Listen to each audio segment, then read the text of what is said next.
Babysitting, an ordinary job. But for some, it became the last night they were ever seen alive.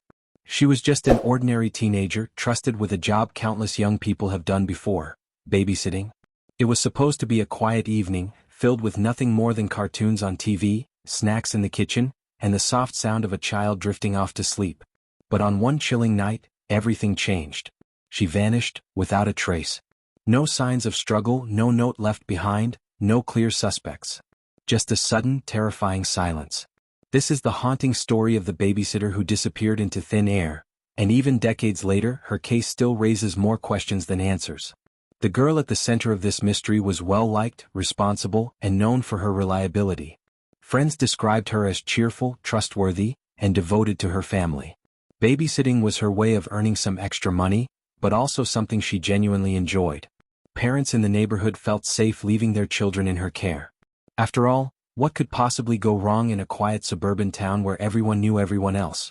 On the night of her disappearance, she had been hired to watch over a young child while the parents attended an evening event. She arrived early, greeted the family, and settled in. Neighbors later reported seeing her on the front porch, speaking to someone briefly before heading inside. Nothing seemed unusual at the time. No one could have predicted that it would be the last time she was ever seen alive. As the evening went on, she followed her usual routine: games, bedtime stories, and a phone call to a friend just after 9 o'clock. That call would become a crucial detail in the investigation. Her friend later told police that she sounded calm, even relaxed, with no hint of fear in her voice. But then, something happened.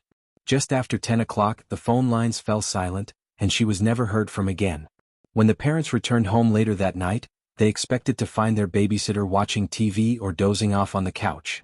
Instead, they found the house eerily quiet. The child was safe and asleep in bed, but the babysitter was gone. Her belongings, her bag, her coat, even her shoes, were left neatly by the door. It was as if she had stepped outside for just a moment and never returned. Panic set in immediately. The police were called and a desperate search began. Detectives arrived within the hour, combing through the house for any sign of forced entry. There was none. Every door was locked, every window secured. The only clue was a faint set of footprints leading away from the porch, but they disappeared quickly into the dark. It was raining that night, washing away what little evidence might have remained. The investigation began with interviews. Neighbors were questioned, friends were contacted, and local businesses were asked to check their security footage. But this was a time before modern surveillance, before smartphones and GPS tracking. Technology was limited, and so was the evidence. The trail grew cold almost immediately. One of the first theories investigators considered was a runaway scenario. Could she have left willingly? But those who knew her dismissed the idea. She had no history of rebellion, no reason to vanish, and no preparation for such a drastic move. She left behind everything: money, clothing, personal belongings. This was not the act of someone planning to disappear. Another theory was far darker. Could someone have lured her outside? Neighbors recalled seeing a strange car parked down the street earlier that evening, one that did not belong to anyone in the area.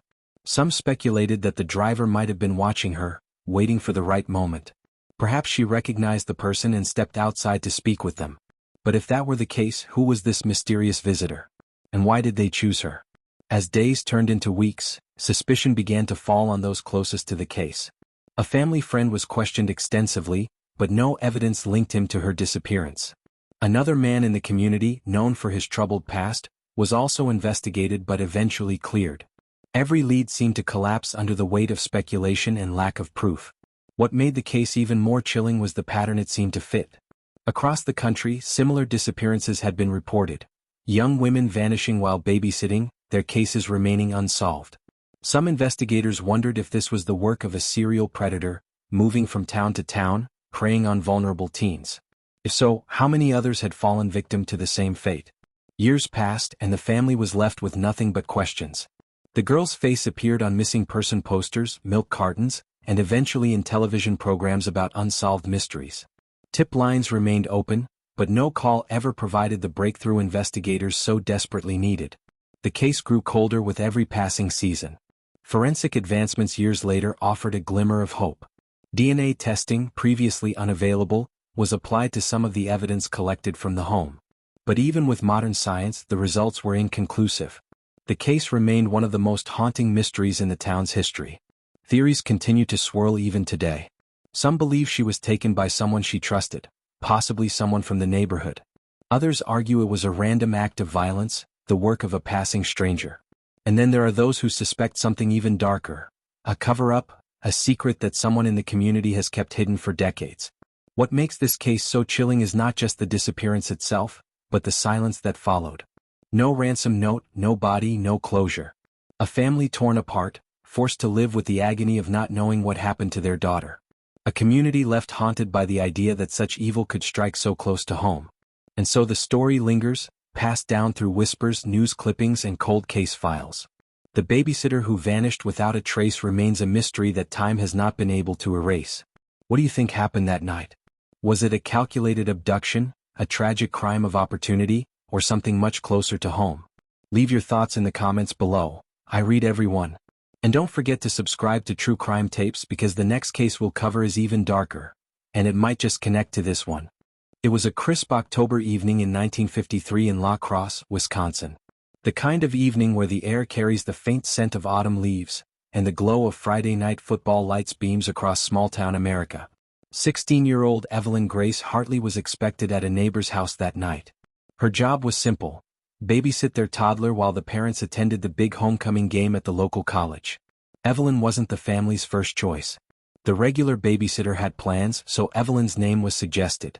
Known as a responsible, straight-A student and the daughter of a respected college professor, she was trusted without hesitation. She had babysat before. It should have been an ordinary night. But this would become anything but ordinary. By 8:30 p.m., Evelyn's father, Richard Hartley, grew uneasy. His daughter had promised to call home to check in, a ritual she never missed. That phone call never came. Concern crept in. By 9:20 p.m., his worry overpowered his patience, and he drove across town to the house where she was babysitting. When Richard arrived, he immediately sensed something was wrong. The doors were locked, but there was no sign of Evelyn. The lights were on, the radio played softly in the background, and the little boy she was watching was safely asleep upstairs. But Evelyn was gone. Her belongings told a chilling story. Evelyn's shoes sat abandoned in the living room. One of her glasses lenses was broken on the floor, as though it had been snapped during a struggle. Outside in the yard, the grass was trampled. A ladder leaned strangely against the side of the house, as if someone had tried to gain entry. Most disturbing of all was the discovery of blood. Drops of it stained the ground and a partial handprint smeared across the siding of the house. As one police officer grimly told reporters that night, "It's as though she vanished into the night. We know someone took her. But who and why remains a mystery." The alarm spread quickly. By midnight, neighbors, students, and police officers flooded the streets. Roadblocks were set up on every road leading out of La Crosse. Volunteers swept fields, ravines, and farmyards. Businesses closed the following morning so employees could join the search. The community was shaken to its core. The La Crosse Tribune ran bold headlines the next day. "Teen babysitter disappears, foul play suspected." One neighbor was quoted saying, "Things like this don't happen here. We let our kids walk to school alone." Now, I'm not so sure anymore. The investigation revealed grim details. Bloodhounds tracked Evelyn's scent through the yard, across the street, and into a wooded area before the trail went cold. Pieces of her clothing were found torn in the grass. The signs pointed to abduction, but by whom? Theories began to swirl. Some investigators believed Evelyn had been targeted by a drifter, a transient man spotted hitchhiking near the area earlier that day. Others suspected the culprit was someone local, someone who knew her, someone who knew she would be alone that night. Sheriff Robert Sneen told reporters, "We're looking at every possibility. But make no mistake, this was no runaway. Evelyn was taken." Weeks passed. The search grew desperate. At one point, divers scoured the Mississippi River. Farmers opened their barns and sheds for inspection. But Evelyn was never found. No ransom note. No body. No explanation. As the months dragged on, the case became colder. But the memory of that October night never left the people of La Crosse. In fact, Evelyn's case would forever change the way America thought about babysitting. Some criminologists later pointed out how Evelyn's disappearance predated the era of serial predators that would come to dominate the headlines in the 1960s and 70s. It was one of the first widely reported babysitter abductions. A new kind of crime, one that struck fear into every family who left their daughters alone in someone else's home. Parents began calling more often, checking in on babysitters. Communities became wary of outsiders. The very act of babysitting, a teenage rite of passage in suburban America, was now shadowed by a chilling question. Is my child safe when I'm away? Over the years, countless tips flooded in. In the late 1960s, notorious serial killer Ed Gein was briefly considered a suspect, though investigators found no evidence linking him to Evelyn. Other names surfaced, including drifters, parolees, and local men with dark histories. But each lead ended the same way, without answers. One retired detective later remarked, "Evelyn's case is the one that haunts me. She was here one minute, gone the next. We've solved murders with less evidence than this. But with her, there's just nothing." Even today, the parallels between Evelyn Hartley's disappearance and later babysitter cases remain unsettling. The broken glasses, the abandoned shoes, the blood outside the house. Each detail echoes across decades, resurfacing in stories like that of Margaret Ellen Fox in New Jersey, or the unnamed babysitter cases that continue to baffle investigators. The similarities are almost too sharp to ignore. Evelyn's story has never been closed. For her family, the pain remained raw. Her father once told a reporter in the 1970s, "Every time a body is found, every time they dig up remains somewhere, I hold my breath. I think maybe this is it. Maybe we'll finally bring her home." But no answers came. Evelyn Hartley's fate remains one of the most haunting unsolved mysteries of the American Midwest. And as we move forward in this documentary, keep Evelyn's story in mind. Because decades later, another young girl, Margaret Ellen Fox, would vanish under hauntingly similar circumstances. Make sure to subscribe to True Crime Tapes. Every week, we uncover haunting mysteries, chilling unsolved crimes, and forgotten stories that deserve to be told. And trust me, the next case is even darker. When we look at these cases side by side, the unnamed babysitter, Evelyn Hartley, and Margaret Ellen Fox, we begin to see unsettling patterns. 3 young girls. 3 separate decades. 3 babysitting jobs that should have been ordinary, routine, even mundane. And yet, each one ended in a chilling disappearance with no resolution. Was it coincidence? Or was it a pattern, a dark blueprint used by predators who knew exactly how to exploit vulnerability? In the 1950s, 1960s, and 1970s, babysitting was more than just a way for young teenagers to earn extra money. It was a rite of passage. Parents trusted their daughters to handle responsibility, to keep children safe, to act like little adults. Newspapers of the era often ran headlines like, "Teenagers, earn money babysitting this summer." Flyers were tacked onto grocery store boards, church bulletins, and classified ads. Trust was built into the culture. A phone call was enough to arrange a job. And that trust, that innocence, may have been exactly what predators looked for. Consider the similarities. Evelyn Hartley disappears in 1953 La Crosse, Wisconsin, while babysitting. The house is found in disarray. A struggle is clear. Yet Evelyn herself is gone. Fast forward 2 decades. In 1974, Margaret Ellen Fox takes a bus to meet a man posing as John Marshall, offering a babysitting job. She never comes home. And then the unnamed babysitter, the case lost to time, yet so familiar in its details. A girl called to watch children only to vanish into the shadows of history. Some criminologists argue that these are not isolated tragedies. Instead, they may reflect a pattern of predation, one that specifically targeted teenage girls in vulnerable positions. Babysitters were alone in unfamiliar homes. They were often in quiet neighborhoods. They had little or no immediate protection. A perfect storm for exploitation.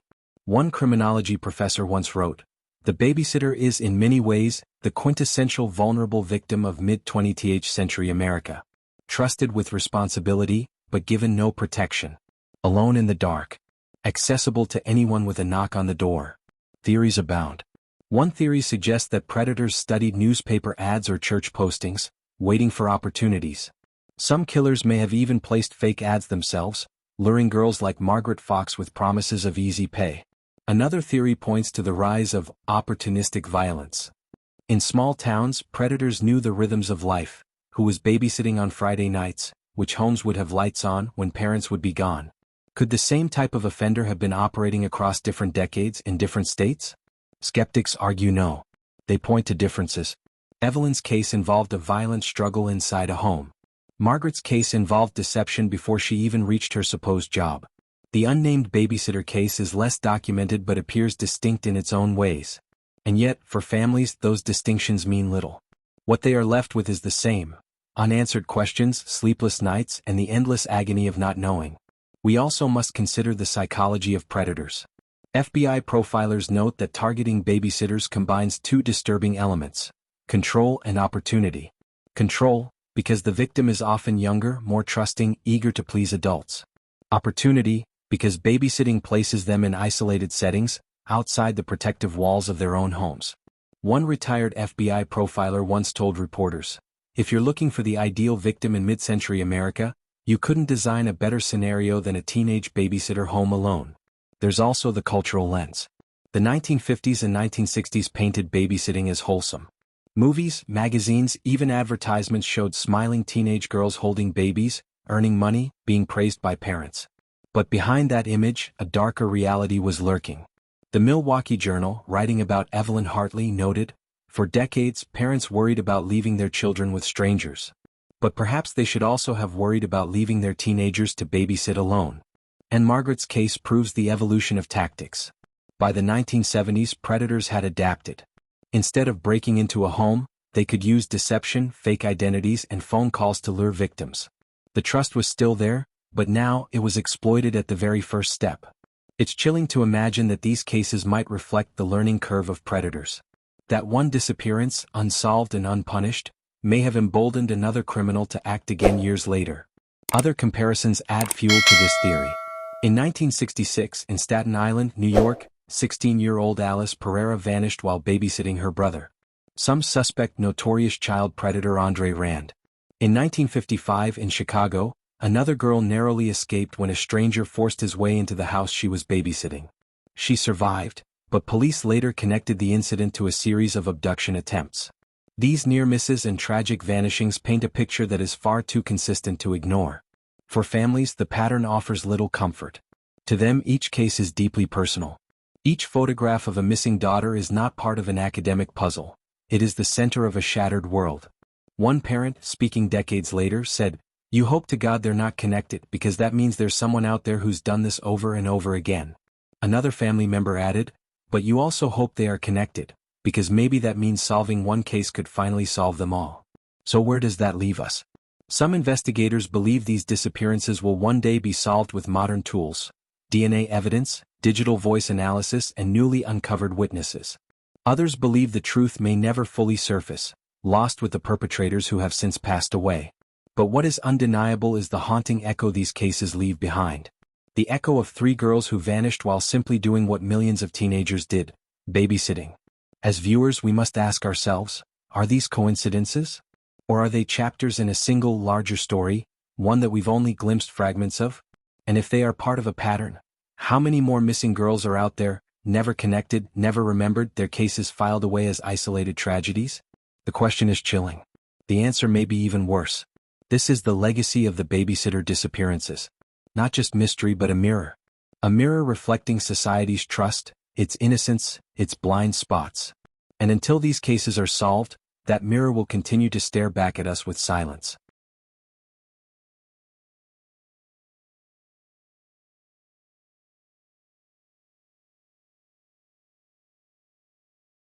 It was June of 1974 in Burlington, New Jersey.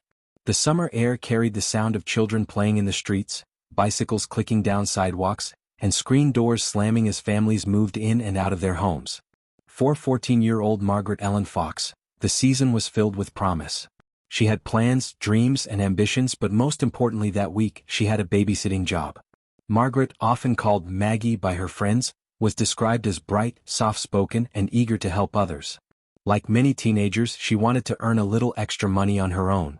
Babysitting was a common way for girls her age to gain independence and responsibility. Earlier that week, she had answered a classified ad for a babysitter. The man on the other end of the phone identified himself as John Marshall. He claimed he needed someone to watch his young son. He even gave Margaret directions and reassured her that she would be paid fairly. It seemed safe. After all, this was Burlington, a close-knit town where neighbors knew each other. And babysitting jobs were part of growing up. On the morning of June 24, 1974, Margaret dressed in a light blue blouse, flared jeans, and brown sandals. She slipped her glasses into her purse. Her parents reminded her to be careful, and she promised to be home after the job. With a smile and a wave, she stepped out the door and began the walk that would change everything. A witness later recalled seeing Margaret standing near the corner of High and West Broad Streets, just before 9 a.m. She appeared calm, as though she was simply waiting for someone she trusted would arrive.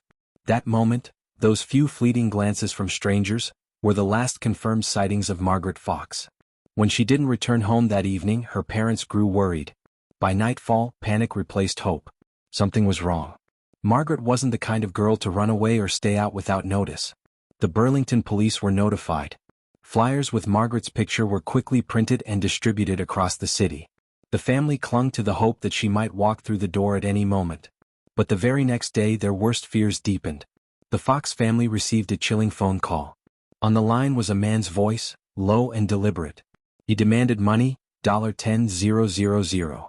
His exact words were etched into the family's memory, $10,000 might be the only thing to save her life. Then the line went silent. The call was traced, but the technology of the time limited investigators. The lead evaporated almost as quickly as it had appeared. The FBI was called in, treating Margaret's case as both a kidnapping and a ransom situation. Agents worked side by side with Burlington detectives, combing through phone records, interviewing neighbors, and chasing down every tip. But Margaret never returned home. And despite the ransom call, no drop-off instructions were ever provided. One FBI agent told reporters, "The call gave us hope that she was alive.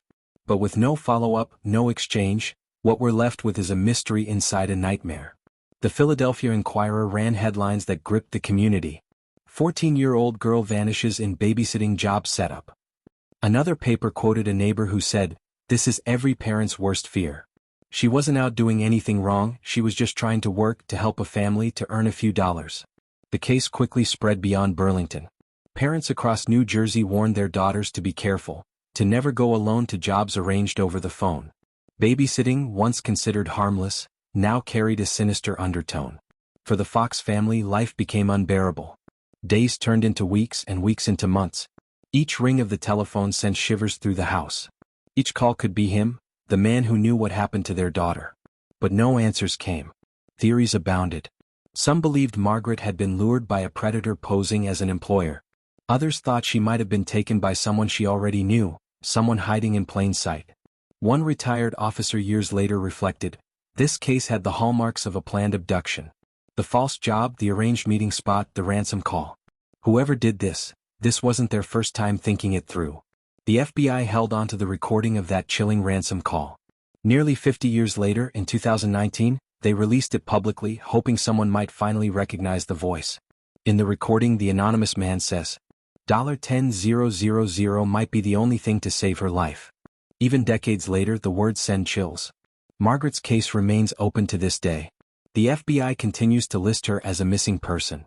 Advances in forensic science, like DNA technology and digital voice analysis, give investigators renewed tools. But as of now, no match has ever been found and no one has been charged. The echoes of Margaret's disappearance resonate deeply when compared to other babysitter vanishings of the era. Just 2 decades earlier, Evelyn Hartley disappeared in eerily similar circumstances, answering a babysitting call, only to vanish without a trace. Both girls were bright, responsible, and trusted by their families. Both left behind only fragments of evidence but no answers. It raises haunting questions. Was Margaret's abductor inspired by earlier cases? Did a predator learn from history, adapting their methods to the suburbs of New Jersey? For Margaret's family, the pain never faded. One relative once told a reporter, "It's like a wound that never heals. You learn to live with it, but every birthday, every holiday, every empty chair at the table, it all comes back." Her parents lived the rest of their lives never knowing what truly happened. Her siblings grew older, always carrying the weight of that summer day in 1974. Today, nearly 50 years later, the FBI's website still features Margaret's case. Her photo, faded but preserved, reminds us of the little girl with glasses, walking to what she thought was a simple babysitting job. Her story is a chilling reminder of vulnerability, trust, and the dangers that can lurk behind even the most ordinary opportunities.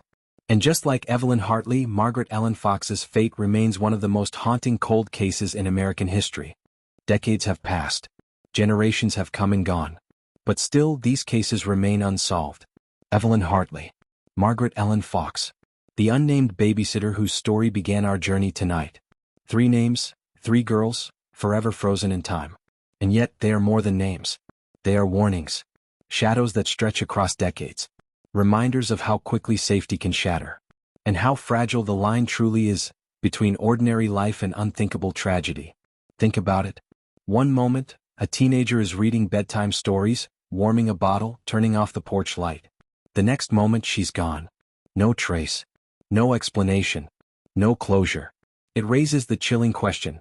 Were these random acts of violence or were they pieces of something bigger? Could America have had its own hidden predator, or even a network of predators, targeting babysitters when no one was paying attention? The pattern feels too sharp to ignore. Evelyn Hartley disappears in the 1950s. Margaret Ellen Fox in the 1970s. And our unnamed babysitter, lost in the fog of history, echoes them both. Some might say it's coincidence. But let's be honest, how many coincidences does it take before we call it a pattern? What do you think happened? Were these girls lured by strangers? Trapped by opportunists? Or silenced by someone they trusted? Remember, evil often wears a familiar face. Theories swirl like storm clouds. Some investigators believe there was a traveling predator. Someone who studied newspaper babysitting ads, circled them with a pen, and plotted his approach. Others suspect local connections. A neighbor. A family friend. Someone who knew just enough about their routines to strike when the time was right. And then there are the darker theories. That these disappearances could be linked not just by circumstance but by intent. That one killer or even a group of them found a blueprint for hunting the vulnerable, and used it again and again. The silence of the decades makes it even more haunting. Because silence in true crime is rarely empty. It is filled with secrets that no one dared to tell. As one retired detective once said, sometimes the truth doesn't die, it just waits. Buried in an attic box, a forgotten report, or the guilty conscience of a man who thought he got away. Could the truth of these babysitter cases still be out there? Could the answers be waiting in a cold case file, a DNA swab, a hidden confession? And here's something even more unsettling. For every Evelyn, for every Margaret, for every forgotten babysitter, how many others were lost, and never connected? Think about it. How many missing girls were written off as runaways? How many families were told, she'll come back. She just wanted some space. But they didn't come back. And they weren't runaways. They were taken. This is why these stories matter. Because remembering them keeps the pressure alive. Keeps the questions sharp. And maybe, just maybe, keeps the door open for answers. And now I want to ask you, do you think these disappearances were isolated tragedies, or a string of connected crimes? Drop your theory in the comments. I read them all. And more importantly, your theory could keep this case alive, push it into new hands, and maybe reach someone who knows more than they've ever admitted. If this story left you unsettled, good. It should. These are the kinds of cases that remind us how thin the veil of safety really is. And if you want more, if you crave the kind of true crime that digs deeper, lingers longer, and never lets go, make sure you subscribe to True Crime Tapes. Because every week, I uncover haunting mysteries, chilling unsolved crimes, and forgotten stories that deserve to be told. And trust me, the next case is even darker. A disappearance so strange, so unbelievable, it will keep you awake at night. And you won't want to miss it.